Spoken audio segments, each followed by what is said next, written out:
नमस्कार दोस्तों, मेरा नाम है मनोज दास। अगर अभी तक आप लोगों ने मेरे चैनल को सब्सक्राइब नहीं किया है तो प्लीज सब्सक्राइब कर दें, बेल आइकन को दबा दें ताकि जब भी मैं कोई नया वीडियो अपलोड करूंगा आप लोग भी देख पाएं। बहुत दिनों से मैं यूट्यूब में वीडियो अपलोड नहीं किया, इसके लिए सॉरी, माफी चाहता हूं। बट अभी मैं कोशिश करूंगा हर हफ्ते कोई ना कोई video fitness related, diet related मैं अपलोड करूं, आप लोग भी देख पाए। आज हम बहुत अच्छे टॉपिक पे बात करने वाले हैं, BMI, BMR and calories intake.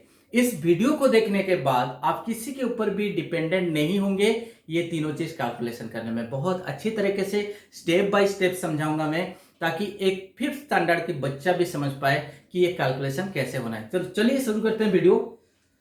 सबसे पहले हमें ये तीनों चीज पता करना है। तो एक इंसान का हम वेट लेते हैं जिसका 60 kg है, हाइट 5.6 फीट, एज है 30 ईयर्स।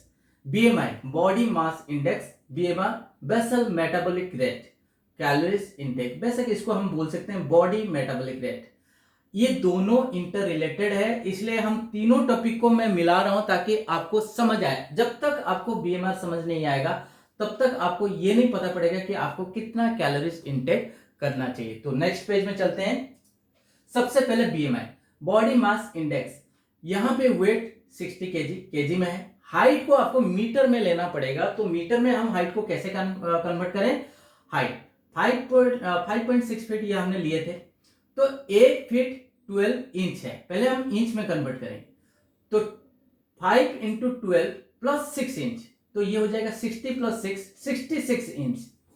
तो फिर हम सेंटीमीटर में कन्वर्ट करेंगे, 1 inch equal to 2.54 centimetre. 66 inch equal to 66 into 2.54 equal to 168 centimetre.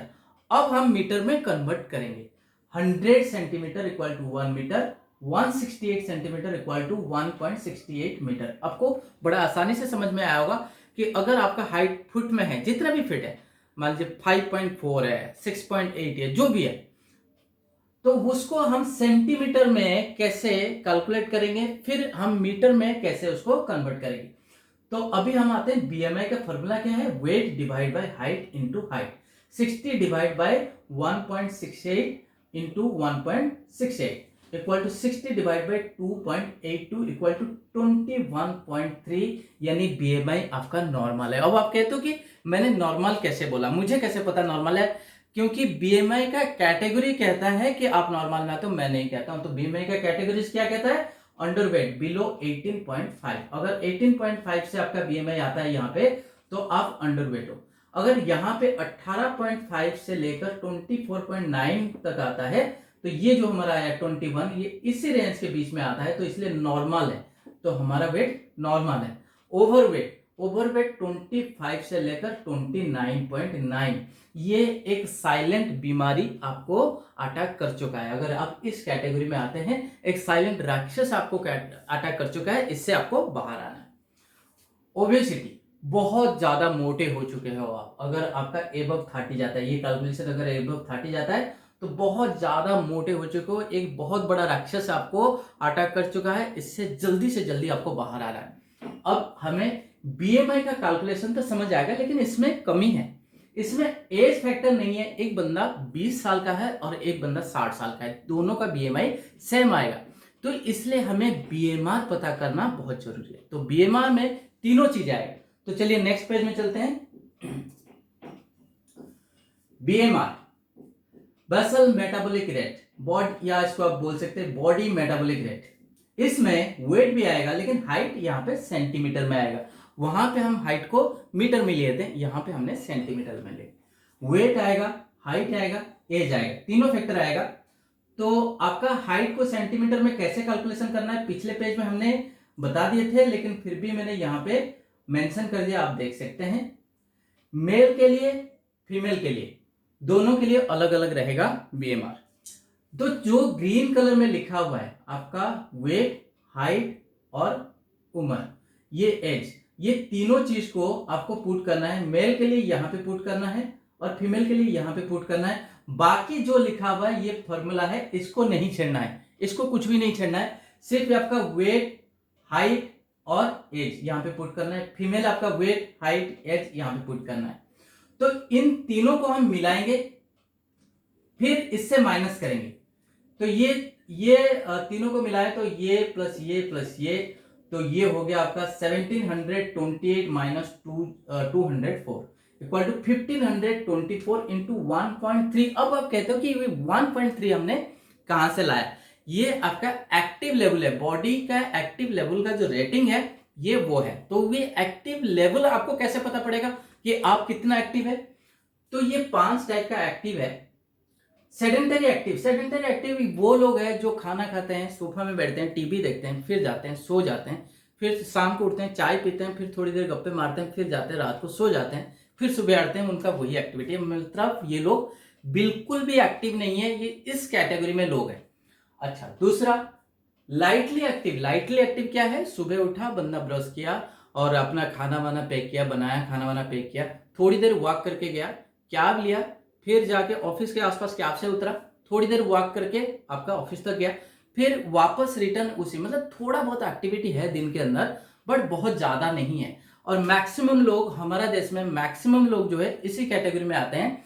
तो इसलिए मैंने जो एवरेज आउट ज्यादा है तो इसलिए मैंने 1.3 लिया। अगर आपका कैटेगरी ज्यादा है, बहुत ज्यादा एक्टिव है, तो इस कैटेगरी में आप जिसमें भी आते हैं यहाँ पे वो चीज पुट करेंगे, दोनों मेल और फीमेल। तो अब हम बात करेंगे ये कैटेगरी क्या है? जो हफ्ते में 2-3 दिन एक्सरसाइज करता है बट मतलब पूरी हफ्ते नहीं करता है, तो वो उस कैटेगरी में आता है। ये वेरी एक्टिव क्या है? वेरी एक्टिव हफ्ते भर वो 1-1 घंटे एक्सरसाइज करता है, तो मतलब एवरी डे वो एक्टिव रहता है, तो वो वेरी एक्टिव में आता है, तो वो रेटिंग रहेगा 1.7।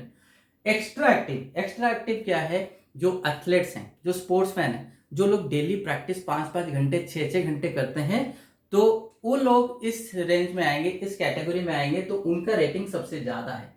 अगर आप इस कैटेगरी में आते हैं तो वहां पे प्लस यहाँ पे मेल और फीमेल दोनों लोग इसी हिसाब से आप अपना रेटिंग को पुट करेंगे। इससे बाद आता है मेल का 1981 और फीमेल का आता है 1801। आई होप कि बीएमआर हमें अच्छे से समझ में आ गया। अब हम बात करते हैं कैलोरीज इनटेक। अब बहुत मजेदार चीज है, आपका बीएमआर जितने आया इससे आपका कैलोरीज इनटेक डिपेंड करता है। अब चलते हैं कैलोरीज इनटेक पे, नेक्स्ट पेज। तो वहां पे जो पिछले पेज में हमें कैलकुलेशन किए थे, मेल का बीएमआर आया था 1981, फीमेल का बीएमआर आया था 1801। अब डिपेंड करता है, आप कहते हो कि मैं कैलोरीज कितने लूं, मेरे को कितना कैलोरीज लेना चाहिए। बेसिकली आप पहले कंफर्म कीजिए कि आप वेट पुट ऑन करना चाहते हैं या वेट लॉस करना चाहते हैं। दोनों में कैलोरीज इंटेक अलग अलग रहेगा। अगर आप पुट ऑन करना चाहते हैं तो आपको क्या करना है, और लॉस करना चाहते हैं तो क्या करना है। अगर मेल वेट लॉस करना चाहते हैं तो आपका कैलोरीज इंटेक, ये जो नंबर आया इससे लेस देन होना चाहिए, और कैलोरीज बर्न इस नंबर से ज्यादा होना चाहिए। और सेम अगर वेट गेन करना चाहते हैं तो कैलोरीज इंटेक ज्यादा होना चाहिए इस नंबर से, और कैलोरीज बर्न इस नंबर से कम होना चाहिए। फीमेल का भी सेम है। और दूसरा, अब हम कहते हैं कि कैलोरीज इंटेक हम कितना कर रहे हैं, कैसे पता पड़ेगा? कैलोरीज बर्न हम कैसे करते हैं, कितना करते हैं, तो वो कैसे पता पड़ेगा? तो मैं समझाता हूं। 1 ग्राम प्रोटीन अगर हम खाते हैं तो उसमें 4 कैलोरीज मिलता है। 1 ग्राम कार्ब्स अगर खाते हैं तो उसमें 4 कैलोरीज मिलता है, 4 कैलोरीज मिलता है। 1 ग्राम अगर हम फैट खाते हैं तो 9 कैलोरीज मिलता है। 1 ग्राम अगर शुगर खाते हैं तो 4.2 कैलोरीज मिलता है। अगर मैं बात करूं, एक बंदा 100 ग्राम प्रोटीन खाता है, 200 ग्राम कार्ब्स खाता है, 50 ग्राम फैट खाता है और 50 ग्राम शुगर खाता है, तो कुल मिला के, एक एग्जांपल मैं दे रहा हूं, कुल मिला के उसने कितना कैलोरीज इंटेक किया? 100 ग्राम प्रोटीन खाया यानी 400 कैलोरीज लिया, 200 ग्राम कार्ब्स खाया यानी 800 कैलोरीज लिया, 50 ग्राम फैट लिया यानी 450 कैलोरीज लिया, 50 ग्राम शुगर लिया यानी 210 कैलोरीज लिया। तो टोटल 400 प्लस 800 प्लस 450 प्लस 210, ये लगभग हो जाएगा 1860। तो ये 1860 कैलोरीज इस बंदे ने इंटेक किया। आप उसी हिसाब से कैलकुलेशन करना कि आपके पूरी दिन में protein, carbs, fat and sugar का इंटेक कितना है, तो उसी हिसाब से आप कैलकुलेशन कर सकते हैं कि आपको पता पड़ गया हाँ मैंने इतना कैलोरीज इंटेक किया। अब आते हैं कैलोरीज बर्न में। अगर बंदा 30 मिनट रनिंग करता है तो 500 कैलोरीज बर्न करता है। अब डिपेंड करता है वो बंदा बहुत स्लो रनिंग करता है या बहुत स्पीड में रनिंग करता है, तो दोनों में अंतर आएगा। तो ये डिपेंड करता है, ये नंबर ज्यादा या कम होगा कि आप कितना स्पीड में भाग रहे हैं। तो दूसरा, 20 मिनट अगर कार्डियो एक्सरसाइज करता है तो 350 कैलोरी लगभग अप्रोक्सीमेटली ये बर्न करता है। 1 घंटे अगर आप वर्कआउट करता है तो 500 कैलोरीज बर्न करता है। 1 घंटे अगर वेट ट्रेनिंग का एक्सरसाइज करता है तो 200 कैलोरीज बर्न करता है। ये एक लगभग, ये अप्रोक्सीमेटली नंबर है कि ये डिपेंड करता है कि आप कितना स्पीड में कितना गैप दे रहे हैं, ड्यूरेशन कितना है, मतलब बीच में गैप का ड्यूरेशन कितना है, तो और वेट कितना ले रहे हैं, तो बहुत ज्यादा डिपेंड करता है। तो वो ज्यादा कम थोड़ा बहुत हो सकता है, बट एक अप्रोक्सीमेटली नंबर ये आएगा। अगर आप ये तीनों काम कर रहे हैं, ये चारों काम, यानी 500 प्लस 350, 500 500 1000 हो गया, और ये मतलब 1550 के आसपास आपने कैलोरीज बर्न किया, और कैलोरीज इनटेक आपका 1981।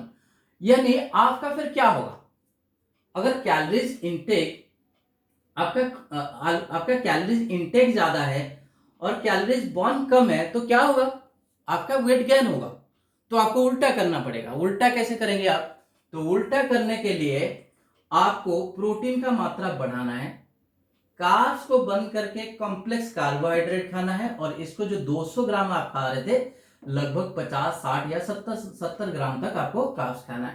फैट बिल्कुल बंद करके आपको यहाँ पे पीनट बटर या पीनट खाना है, और शुगर को बिल्कुल बंद करना है। यानी कैलोरीज इनटेक को कम कर देना है, और यहाँ पे क्या क्या बढ़ा सकते हो आप, कैलोरीज बर्न को आप बढ़ाना है अगर आप फैट लॉस करना चाहते हैं।